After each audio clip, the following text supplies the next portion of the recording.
Hello friends, welcome to Priyanka's Adventure. Subscribe, like and press the bell icon.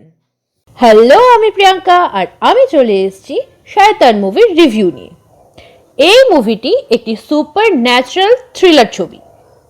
এর মুখ্য ভূমিকায় রয়েছে অজয় দেবগন, জ্যোতিকা, মাধবন।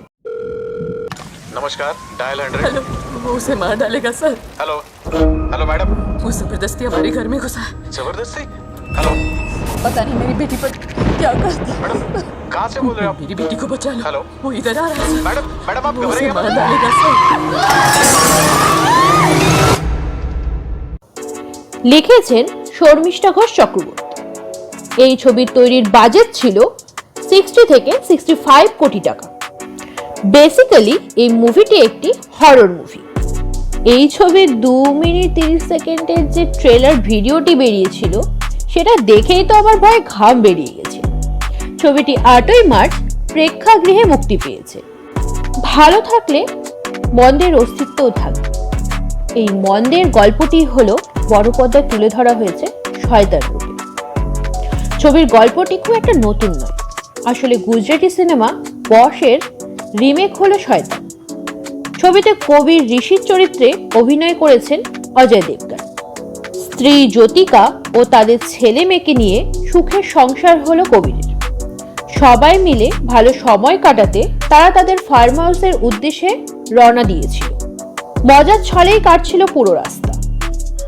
আচমকা কালো বেড়ালের মতো চলে আসে বনরাজ ওরফে মাধবন। এরপর থেকেই ভয়ঙ্কর দিকে মোড় নেয় গল্পটি। কে এই শয়তান? তার শয়তানের ধরনটাই বা কি? কোন অশুভ শক্তির মাথাচাড়া দিয়েছে বা দিয়ে উঠবে এই শুভ শক্তিকে পরাস্ত করতে? কেন এই আতঙ্ক? আসলে এই ছবিটি কালো জাদু আর প্রচন্ড শক্তিশালী বশীকরণ। ট্রেলারের ঝলক দেখেই বোঝা গিয়েছিল অসাধারণ পারফরম্যান্স রাখবেন ছবির চরিত্ররা এবং কাস্টিংও খুব জোরদার। কিছু কিছু ছবির কাস্টিং এমন হয় যে দর্শকদের উত্তেজনার পারদ তুঙ্গে উঠে যায়। শয়তান মুভিটি ঠিক তেমনই একটা মুভি। এখানে অজয় দেবগনকে আমরা চৌখস, প্রচন্ড বুদ্ধিসম্পন্ন, আবেগপ্রেমী বাবা হিসেবে দেখতে পাচ্ছি, যে তার সন্তানকে বাঁচাতে জাহান্নামেও যেতে প্রস্তুত।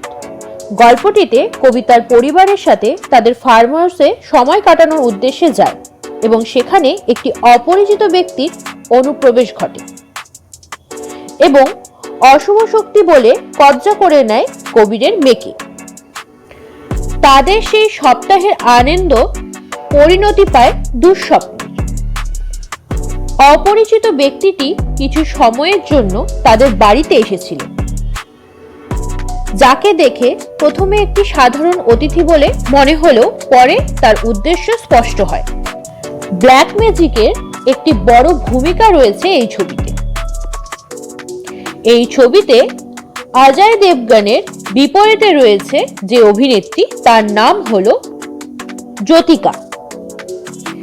এই ছবির মাধ্যমে অনেক দিন পর আবার বড় পর্দায় ফিরেছেন তিনি। এরপর যার কথা বলতে হয় তিনি হলেন মাধবন। 2022 সালে তার রকেট্রি দ্য নাব্বি এফেক্ট নামের মুভিটি মনে রাখার মতো একটি ছবি ছিল। 2023-এ আমেরিকি মন্ডিত ছবিতেও নজর কেড়েছেন মাধবন। এবার এক সম্পূর্ণ নতুন ভূমিকায় আমরা তাকে শয়তান মুভিতে দেখতে পাচ্ছি। ছবির পরিবেশক Jio studio, Devgn films, panorama film. Basically এই ধরনের মুভি সবারই পছন্দ, আমার তো ভীষণভাবে পছন্দ।